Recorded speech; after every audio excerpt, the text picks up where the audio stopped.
हमारा जो भारतवर्ष है, हमारा जो राष्ट्र है, ये राष्ट्र में भगवान ने हमें जन्म दिया है, मानव बना के जन्म दिया है। ये भगवान की बड़ी कृपा है। मानव तो देखो और भी देशों में है, और भी देशों में है, और खूब अच्छे अच्छे पदों पर हैं, अच्छा पैसा है, पर भारत में जन्म मिला है मानव दे करके, यानी भगवान हम पर बड़े प्रसन्न है, तब उन्होंने मौका दिया। नहीं तो देखो मानव जन्म पाके भी लोग क्या क्या कर रहे हैं आज, पता ही नहीं भक्ति क्या है, भजन क्या है, कौन भगवान। मांस खा रहे हैं, गंदगी खा रहे हैं, जो दूर दूर तक भी देखने जैसी चीज़ भी नहीं है, उसको खा खा के जीवन बर्बाद कर रहे हैं। चरित्र में कोई शुद्धता नहीं है। तो हमारा ये भाग्य है, हमारा ये गौरव है, और इसी गौरव को बनाए रखना, ये बना रहे, इसकी हमें कोशिश करनी चाहिए। और ख़ासकर बड़े बड़े शहर वाले लोगों को तो ज़रूर कोशिश करनी चाहिए, क्योंकि माफ़ करना पर बड़े बड़े शहरों में मेट्रोपॉलिटिशन जो सिटीज़ हैं, जो बड़े बड़े शहर हैं, उनमें आजकल जिस प्रकार का जीवन बन गया है वो मानव का जीवन नहीं है। बस सुबह उठे, नौकरी पे गए, कमा के लाए, शाम को आए, कहीं घूमने चले गए, खा के आ गए, रात को सो गए, फिर सुबह जगे, फिर नौकरी पर चले गए।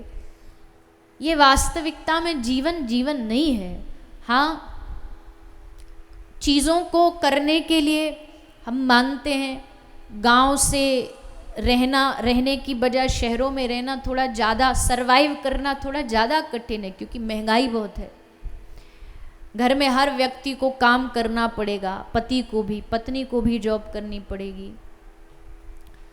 तो करना गलत नहीं है, पर उस करने के चक्कर में अपनी मूलता को खो देना, ये थोड़ा गलत है। अगर 6 दिन आजकल हर भारत में भी ये एक प्रथा चली है बड़े बड़े शहरों में कि माताएं भी वर्किंग वुमेन होती हैं, काम करती हैं, और करना भी चाहिए, इसमें कोई दोष नहीं है। नारी को अपने पैरों पर स्वयं खड़ा होना चाहिए। मैं इस बात के पूर्ण समर्थन में हूँ, क्योंकि जब स्वयं वो अपने आप में बलशाली होगी कि हाँ मैं फाइनेंशियली भी अपने आप को स्टेबल कर सकती हूँ, तो फिर उसको कभी कभी जो अत्याचार उसको मजबूरी में सहन करना पड़ता, वो उससे बच जाएगी। तो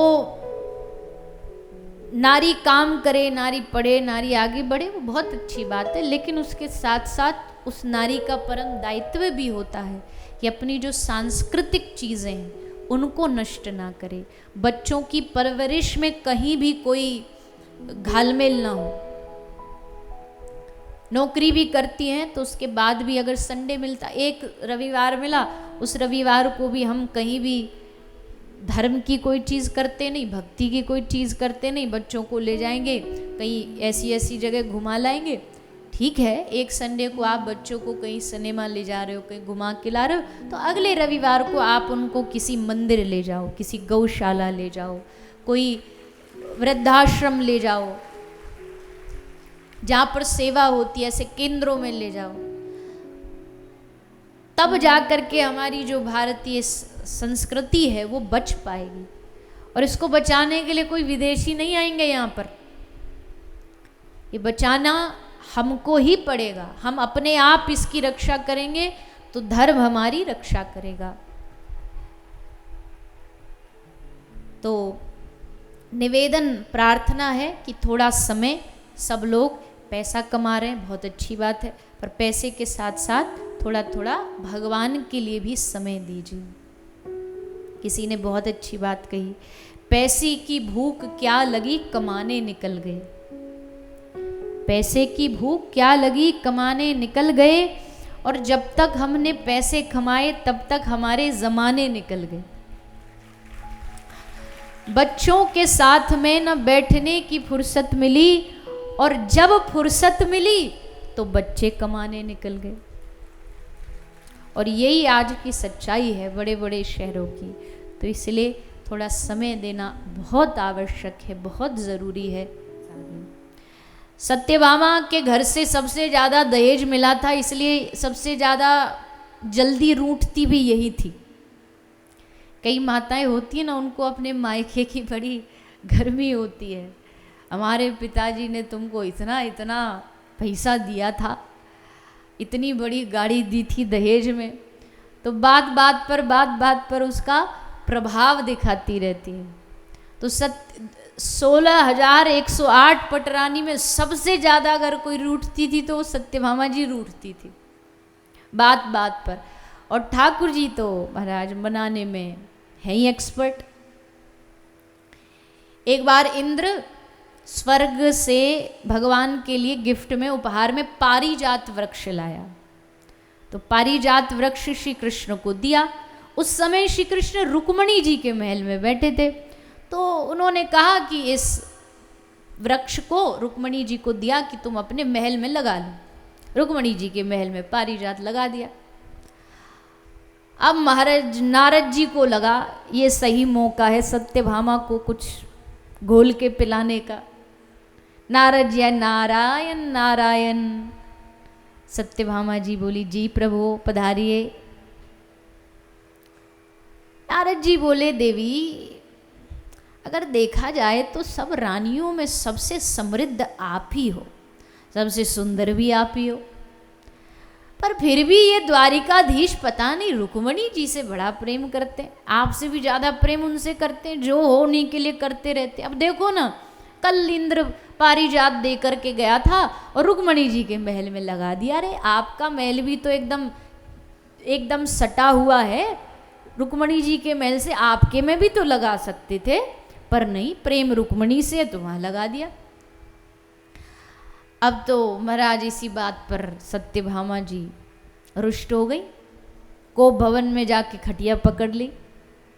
ठाकुर जी आए, बोले देवी क्या हुआ? बोले आप हमसे प्रेम नहीं करते, आपने पारिजात वृक्ष रुक्मणी जी के महल में लगा दिया, हमसे क्या दुश्मनी थी? हमारी भी तो वही दीवार लगी हुई है महल से। अब भगवान ने तुरंत अपनी बुद्धि लगाई और बुद्धि लगा करके बात को घुमाया, और बात को घुमा के सत्यभामा को बोले अरे सत्यभामा आप बड़ी भोली हो, आप जानती हो मैंने क्यों वहाँ वृक्ष को लगाया? मैंने वहाँ वृक्ष को लगाया कि वृक्ष से जो पारिजात के फूल पुष्प गिरेंगे, रुक्मणी जी रोज उसको चुन चुन करके माला बनाएंगी और माला बना करके मुझे पहनाएंगी, और जब मुझे पहनाएंगी मैं उसी माला को आकर के अपनी प्रिय सत्यभामा के गले में डाल दिया करूँगा। अब बताओ, पारिजात के फूल तो आप ही के पास आए ना घूम करके, और वैसे भी आप जानती नहीं, मैंने जानबूझ करके वो पारिजात का पेड़ ऐसा झुका करके लगाया है कि लगा भले वो रुक्मणी के महल में, पर दीवार कूद करके उसके फूल गिरेंगे आपके आंगन में। सत्यभामा जी बोले फिर ठीक है, अब कोई दिक्कत नहीं। तो और ये बात बात पर, और रुक्मणी जी कभी रूठती नहीं थी, रुक्मणी जी बड़े शांत स्वभाव की थी, बड़ा शांत स्वभाव रुक्मणी जी का था। इसलिए भागवत जी में एक प्रसंग है जहाँ भगवान ने रुक्मणी को गुस्सा दिलाने का खूब प्रयास किया। ये संवाद भागवत में लिखा है कि भगवान रुक्मणी जी से कहते हैं कि आपने हमसे विवाह क्यों कर लिया? अरे इतना बढ़िया सुंदर आपको शिशुपाल मिल रहा था, इस हम जैसे से ब्याह करने से क्या लाभ जिसके माँ बाप का ही अता पता ना हो। देवकी नंदन यशोदा नंदन सब इसी में बेचारे संदेह में रहते हैं। तो रुक्मणी जी ने फिर बड़ा सुंदर भाव व्यक्त किया है, तो ऐसा भी एक प्रसंग आगे है। तो सत्यभामा जी के साथ विवाह हुआ, मणि दे दी गई श्री कृष्ण को, द्वारिका के राजकोष में मणि आ गई, और इस मणि के द्वारा रोज सेवा की जाती थी और राज्य में बहुत सारा धन आता था, सोना आता था। तो इस प्रकार सत्यभामा जी से विवाह हुआ। फिर भगवान ने यमुना जी से विवाह किया, कालिंदी मैया से विवाह किया। एक भगवान की रानी है मित्रविंदा, मित्रविंदा का स्वयंवर हो रहा था, तो मित्रविंदा का जो भाई है वो कृष्ण से बहुत चिढ़ता था। मित्रविंदा के पिता वो भी कृष्ण से बहुत चिढ़ते थे।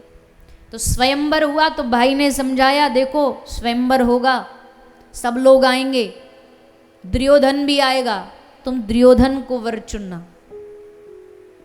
वो चाहता था दुर्योधन से विवाह हो जाए तो हमारी थोड़ी हस्तिनापुर से अच्छी जान पहचान हो, तो राजनीतिक लाभ होगा।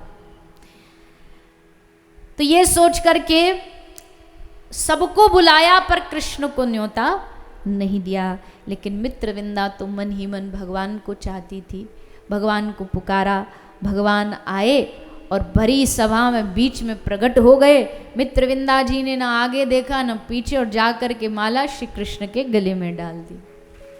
लो अब करो, क्या करोगे। भाई भ्रकुटी चढ़ाने लगा, पिताजी की भ्रकुटी चढ़ गई। तो भगवान ने सोचा मामला गर्म हो गया, भागो यहाँ से। सो मित्रविंदा को पकड़ के ठाकुर जी हरण करके ले गए।